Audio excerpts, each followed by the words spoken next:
Today, I'll be showing you how to make these amazing candy wreaths. These are one of my favourite Christmas crafts and make great gifts or decorations. You will need some kind of hoop. I get these metal hoops on Amazon, but in the past I have even used wire hangers that I've just bent into a circle. Some curling ribbon. What colour and how many colours will depend on the sweets or candy that you choose.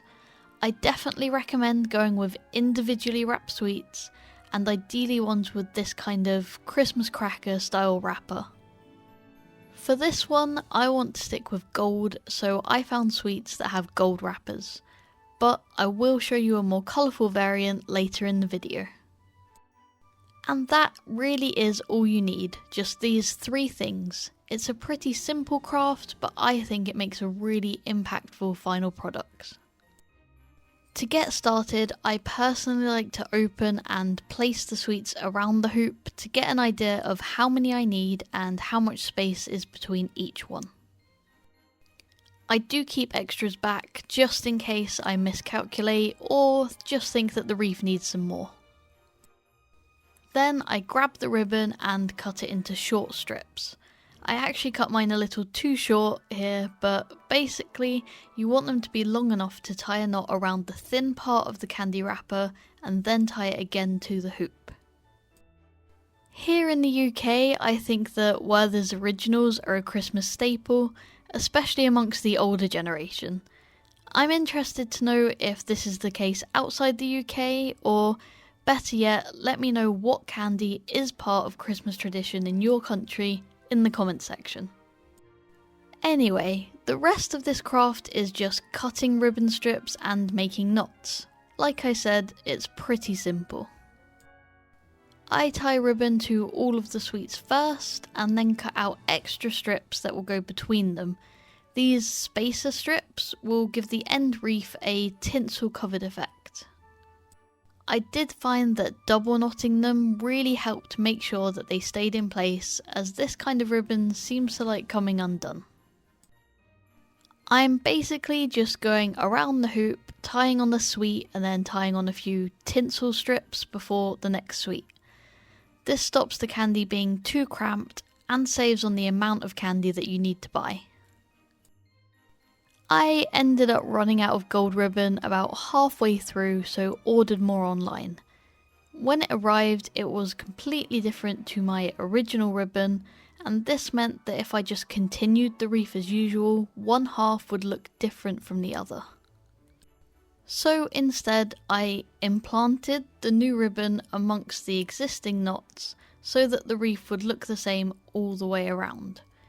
Initially, I was annoyed by the non-matching ribbon, but I think it gives a better final result than a single colour would. So I would recommend using different shades, even if you choose the one colour approach. One of the best parts of this craft is that you can make the wreath completely personal to whoever you're gifting them to.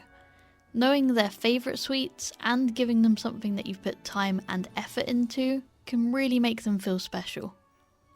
To finish off, I add a long ribbon for hanging the wreath, and we are done. I love how this one looks, but I wanted to show some more options to you guys in this video, so as I mentioned earlier, you don't need to stick with one colour, and you can also personalise these to include anyone's favourite sweets. I have friends that prefer fruit candies like these mawams. Usually these wouldn't work for the wreath, but with some imagination, if you squeeze them in the centre, they kind of look like bows. So I tie the ribbon around the centre and position them around the hoop. Add in another of their favourites. And another, and I think we have the base of a very different wreath. I like laying out the sweets in order so that I can keep a consistent pattern.